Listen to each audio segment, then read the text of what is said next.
Essas regras que você está falando, elas se aplicam somente àqueles grãos que você falou é, anteriormente, né?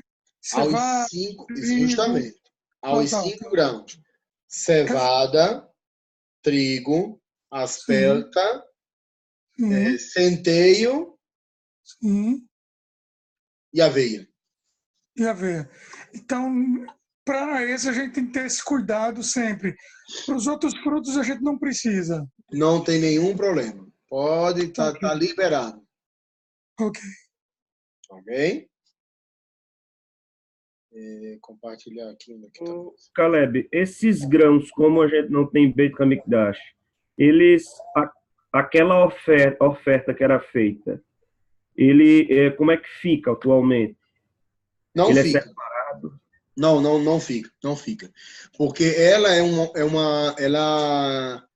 uma oferta direta para o Mikdash. Entendeu? As únicas ofertas que ficam, as únicas trumot que ficam são trumot que vai para os Kohanim, para os Levim, certo? O que era separado era realmente um korban, né? Ele era queimado mesmo, certo? Então, detalhes da Halakha. Até 16 de Nissan está proibida a colheita por judeus apenas em Israel. Há uma questão que também se proibiu a colheita, mas a colheita não é uma proibição da Torá, ok? A Torá ela não proíbe a colheita. A Torá ela proíbe o consumo, ok? O passuque é claro, né? Vamos voltar aqui. O passuque é claro, ele diz... Quando volta, tem que botar tudo. O passuque vai dizer assim, Velechem, lechem é o pão, vekali, que é o moído, kalui, que é o tostado, vekarmel, que é as espigas. Então, esses três são comida, não é plantar. Eles estão proibidos o quê? Lo tochelu. Essa é a palavra, lo tochelu. Então, a Torá proíbe comer, né? Agora, os sábios, conhecendo o povo que tem, disseram, olha, não plante, ou seja, não colha. Então, até o dia 16 de Nissan, proibiram-se as colheitas somente em Israel. Por quê? Porque as colheitas eram feitas no verão, era nessa época. Então, se poderia esperar. Né? A intenção era evitar que se colhesse de antes e se misturasse com o novo e depois ficasse proibido, porque depois está misturado, quem vai saber qual é o novo e qual é o velho? Né? Então, para evitar esse problema, então os sábios estipularam que em Jerusalém, em Israel, a colheita fosse proibida até o dia 16. Agora, por outro lado, estava permitido comercializar. Né? Então, a proibição é só para comer. Então, tudo que poderia ser comercializado, se comercializava. Né? Se poderia vender. Se fosse vendido para um outro judeu, ele só tinha que esclarecer que esses grãos vendidos são de Sur Hadash. Ok? Tá proibido consumir grãos baixos de Sur Hadash e seus derivados e compostos. Não é somente o grão que está proibido. Né? Tudo que é derivado do grão e tudo que tem grão na sua composição também está proibido. Né? Então, não é somente o grão. Digamos, se a pessoa tem algo com glúten, né? Isso é complicado, a questão do glúten. Depois a gente vai ver como a gente se livra da questão do glúten. Mas algo com glúten, vamos dizer, okay, está proibido, teoricamente. Né? Depois a gente vai entrar no detalhe do glúten. Mas, por exemplo, algo que é feito como uma barra de cereal, né? Ela tem vários grãos aí, mas digamos que dentro dos grãos, dentre esses grãos, tem também aí cevada, né? Você não vai poder comer. Ou a cerveja, que ela é um composto, mas tem cevada, né? É permitido ter benefício de Isur Hadash. Ou seja, a gente viu que a proibição é comer. Quando se diz proibido comer, não quer dizer que não esteja permitido ter benefício. Então, a pessoa pode vender, por exemplo, é uma forma de ter benefício. A pessoa pode preparar uma cola, né, que se fazia cola com glúten, né? Pode fazer, que ela não está comendo, é um benefício. A pessoa pode alimentar os animais, sem nenhum problema, porque também é um benefício.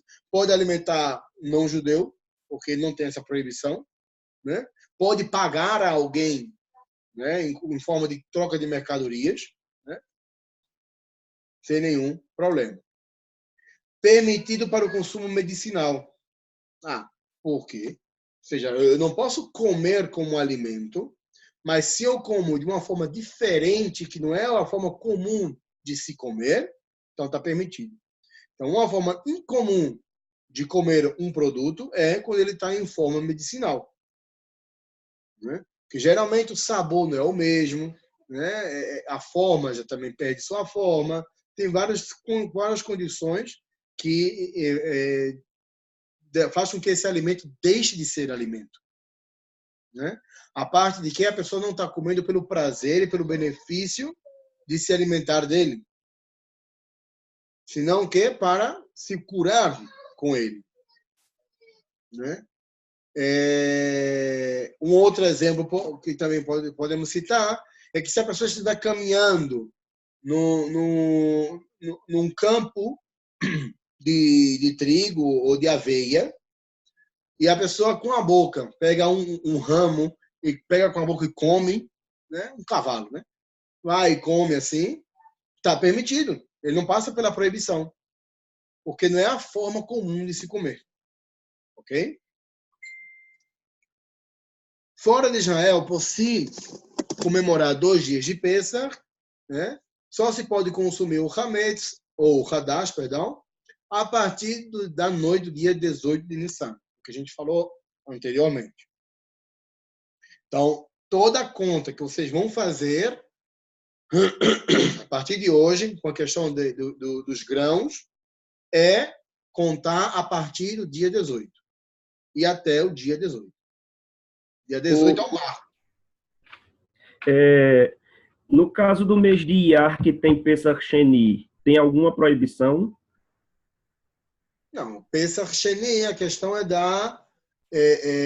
um costume em Pesach Sheni comer matzot, né? A pessoa vai comer a matzá, mas a matzá já é do ano anterior. Não vai ter problema. Vai poder comer a matzá normal. Não vai poder comer a matzá da farinha desse ano, mas tampouco não vai ter esse problema. Por quê? Desde o dia 18 de Nissan até o dia 15 de Iyar, é impossível que se plante uma semente de grão, que ele germine, cresça, esteja pronto, morra, taca a molesta, né? Então, não vai ter esse risco. Isur Hadash se aplica em qualquer lugar, né? Está escrito na Torá, Bechol Moshvotechem. Mas é Moshvotechem, todos os seus assentamentos. Moshav é assentamento. Então, todo lugar que a pessoa esteja assentada é válido.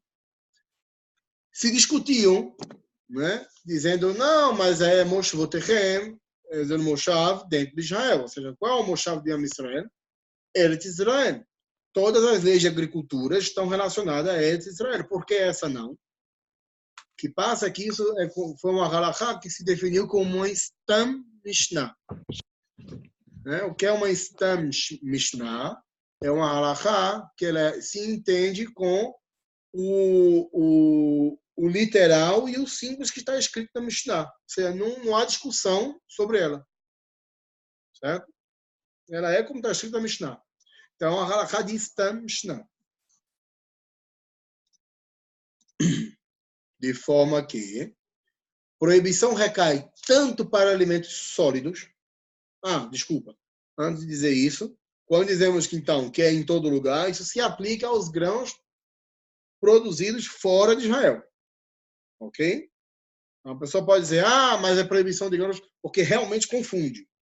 Né? Realmente confunde. Eu estava conversando com um amigo justamente há uns meses atrás sobre essa questão e Rav Ricardo Gangs estava conversando com ele dizendo, olha, e como é que é? Ou seja, isso não se aplica só em Israel, não pode não ter um fake, ou seja, uma dúvida sobre uma outra dúvida, ou seja, a primeira dúvida seria se fosse proibido realmente fora de Israel, e a segunda dúvida, se é porque é produzido por um judeu. Ele disse, olha, eu me sentei, eu busquei de todas as formas como buscar uma forma de permitir isso, e não encontro. O Shulchan Aruch é claro, o Rambam é claro, só há uma opinião dos Ashkenazim que permite ser mais leve com a questão, ou seja permite o Hadash fora de Israel, mas era porque as produções eram limitadas, a pessoa não tinha acesso a produções. Ou a pessoa comia aquele grão, ou acabou, não ia ter mais grão. Né? Então, mas essa é uma opinião ashkenazim. Os faradim nunca seguiram essa opinião, sempre foram muito restritos nisso. E ainda mais hoje que a quantidade de grãos no mundo é estupidamente maior. A pessoa não falta grão. Né? Então, também fora de Israel, os grãos produzidos fora de Israel também entram nessa categoria. Diferente de Trumot Massot, que a gente vai falar mais adiante. Né? Então, a proibição recai tanto para alimentos sólidos como para alimentos líquidos, de forma que, para a desgraça e a infelicidade da nação, cerveja e uísque entram na proibição. Até rimou. Então, também os líquidos estão contados nisso.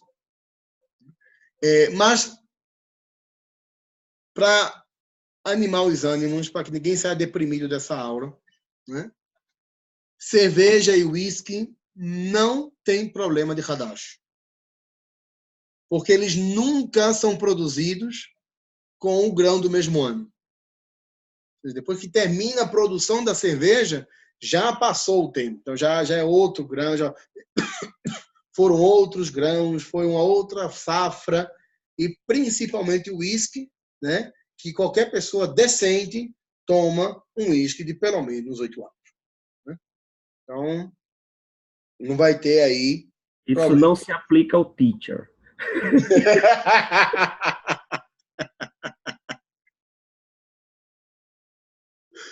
Realmente, a teacher é um problema. Essa gasolina. E o que acontece? Tem duas farinhas que se misturam. Né? A gente sabe que há uma regra na Halachá de Kashrut, a gente sabe, quem não sabe vai saber agora, de que produtos misturados, um proibido e um permitido, em geral, o proibido se anula quando a sua proporção em relação ao permitido não alcança mais do que 60 avos. Né? Então, se eu tenho um nefar, um volume de produto proibido em contraste a 60 volumes de produtos permitidos, então esse produto proibido se anula. Então, de 60 para baixo, ele vai se anulando. Ok? Tudo em condições favoráveis. Quais são as condições favoráveis? Que ele não dê sabor. Né? Porque se ele ainda nessa quantidade dá sabor, está proibido.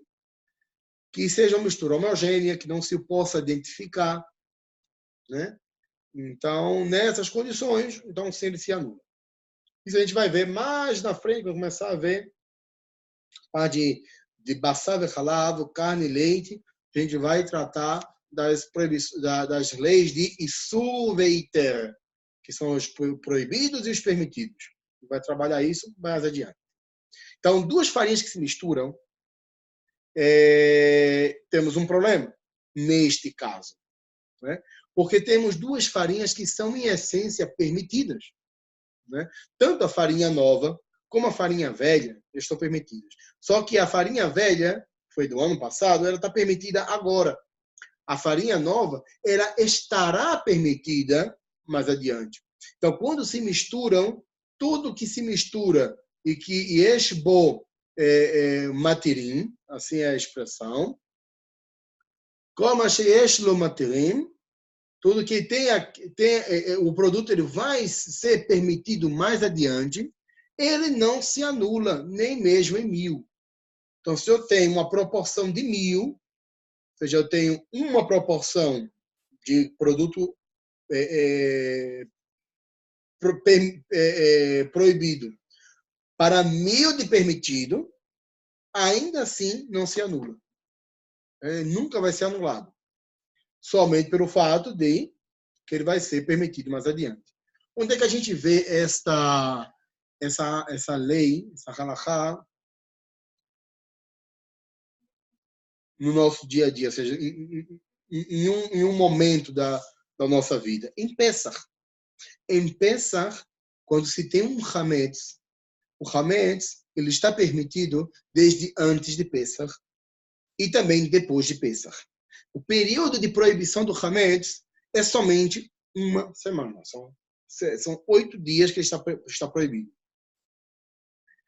Ou 9 dias, né? Vamos adicionar aí um período antes, mas não importa.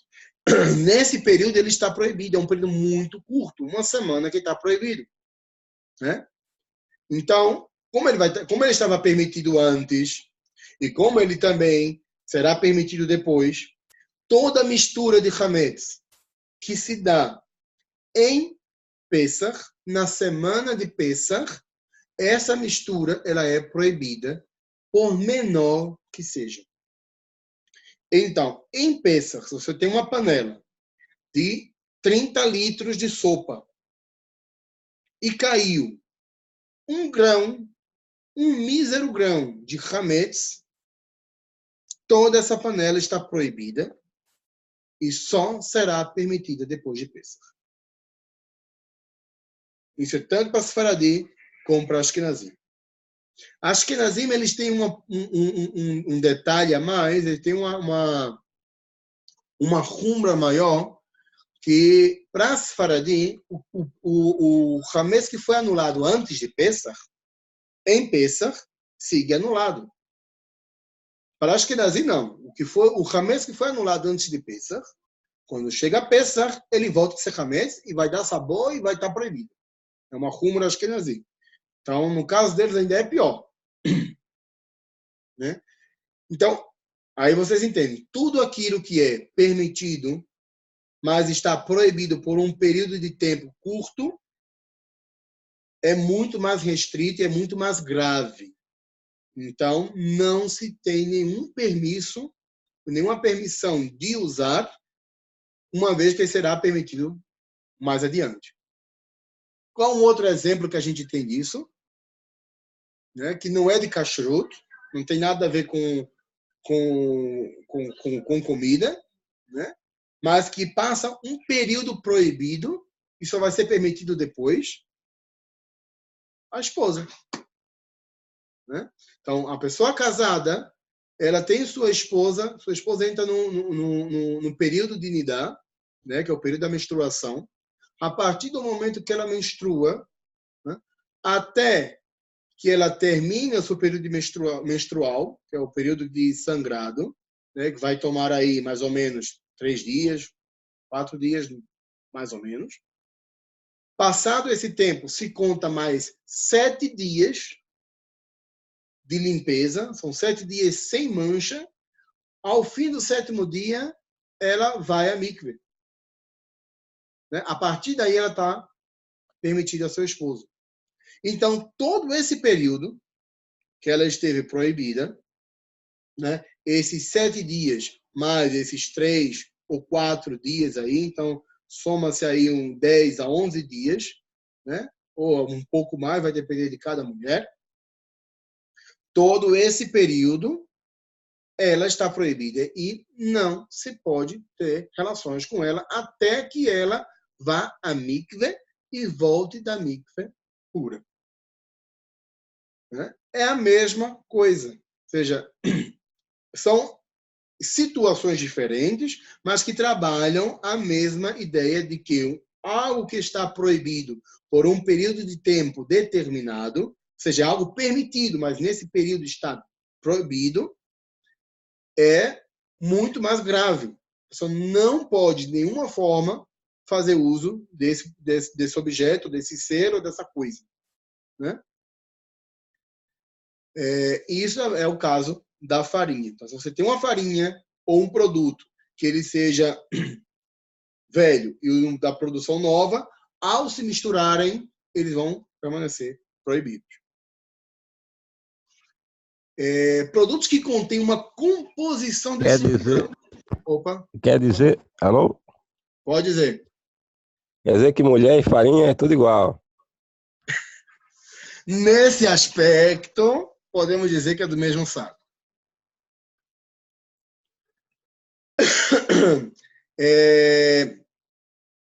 No caso da composição de grãos, ou seja, um produto que tem em sua composição grãos, né? Seja ele na forma líquida, seja ele na forma moída, seja como seja. Ele tem na sua composição grãos, né? Ria, Leandro, ria. Você gostou da piada, esse Leandro. Todo mundo rindo aí, ó, tá? Lucas rindo. O André tá rindo aí. A única pessoa que deve estar com raiva da piada é a Dona Sandra e Dona Carla. O André Stenes. Ele é o inimputável da comunidade.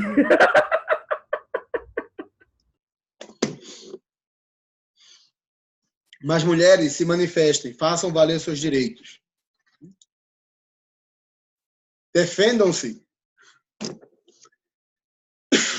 Mas mais um momentinho a gente vai ver aí a importância da mulher, ainda hoje. Para você ver que os homens, no final das contas, não é nada. Então, um produto que contém na sua composição um dos grãos, né,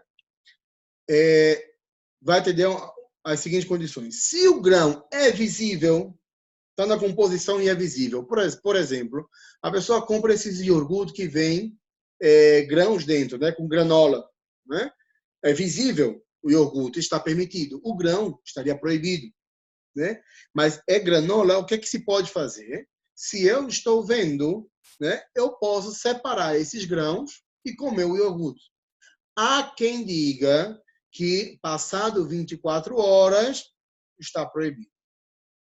Por quê? Porque ele vai absorver o sabor do grão. E, de fato, se tem sabor de grão, o iogurte ainda segue com sabor de grão, né? Por mínimo que seja, então realmente ele passa a ser proibido. Porque a proibição não é somente o objeto em si, em kashrut, a proibição é também o sabor, desde que o sabor seja do objeto proibido, não de uma essência artificial. Sendo homogêneo, se a mistura é homogênea, e se a proporção, neste caso, porque não é entre produtos da mesma espécie, mas são produtos de espécies diferentes, ou seja, você tem iogurte, você tem geleia, você tem uma sopa, o que seja, e nele contém desses grãos, né, misturados de forma homogênea, que você não pode identificar visualmente, né? Se ao provar não tem sabor, ele se anula em 60.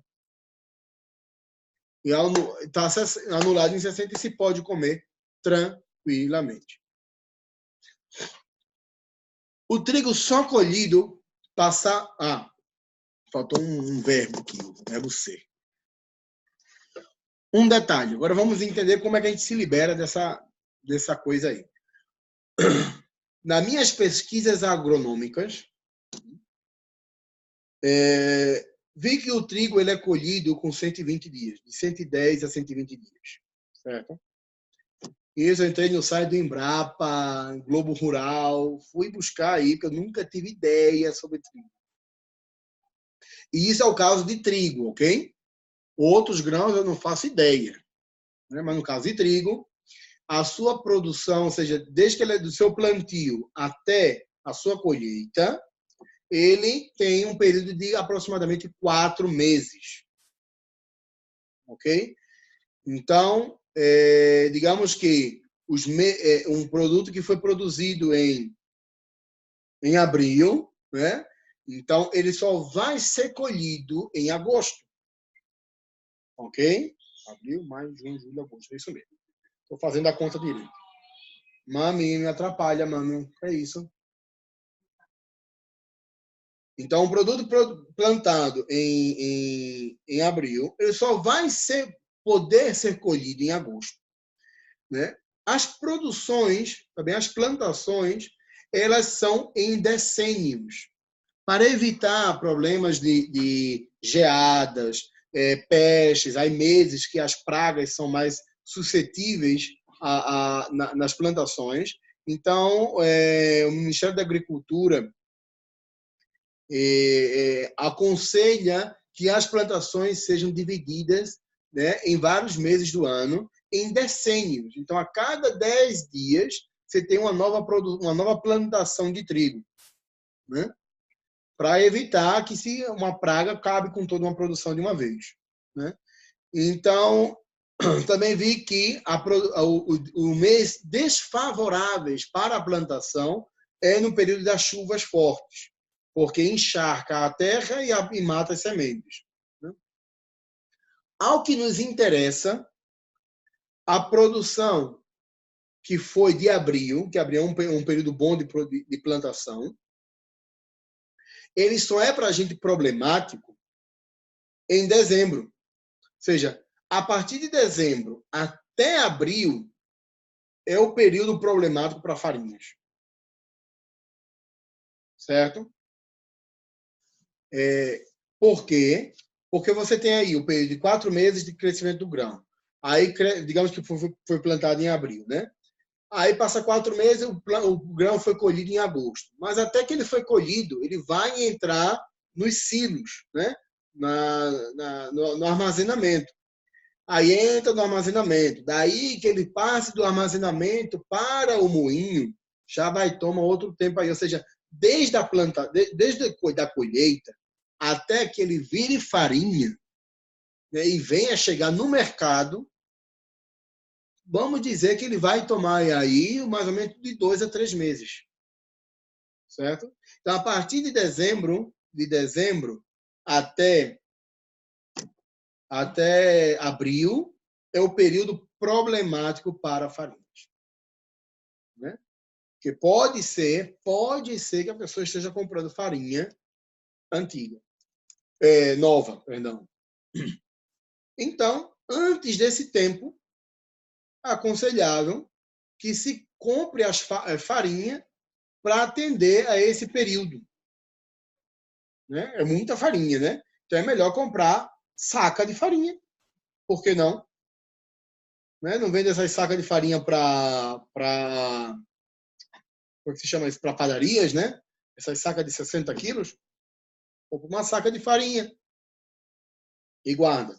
Agora, eu aconselho a que entre em contato com o BDK a se informar sobre Hadash. Claro que ele vai querer adicionar, vai querer explicar aí outros problemas, né? Que tem um problema da farinha que tem fortificada com ferro, porque esse ferro vem de uma origem animal e que não sei o quê. Isso não escuta muito, não. Ou seja, isso dos problemas é o menor. São tudo rumroto e não é problema halárrico em essência de cachorro. Né? O problema maior é Hadash. Então, é bom entrar em contato com o BDK ou com o Rav Iliovitz. Não sei se o Rav Iliovitz ele faz cachorro de grãos. Né? Não sei se ele tem farinhas na sua lista. Mas BDK sim tem farinhas. Então, entre em contato com o BDK, saber como qual é o período de quando é que a farinha nova entra no mercado. Né? E eles devem responder. Eu estava olhando aqui no Google sobre a aveia. Ele diz que, em geral, no Brasil, o plantio é entre março e abril e a colheita em outubro e novembro. Então, provavelmente, ela pega isso aí, né? Se a colheita é entre outubro e novembro, até que colha e vá para o mercado, ou seja, se for a aveia em grãos, ela vai para o mercado imediato. Se for a farinha de aveia, ela vai tomar um pouco mais de tempo, né? Então, se colheu em outubro, Novembro, dezembro já está no mercado.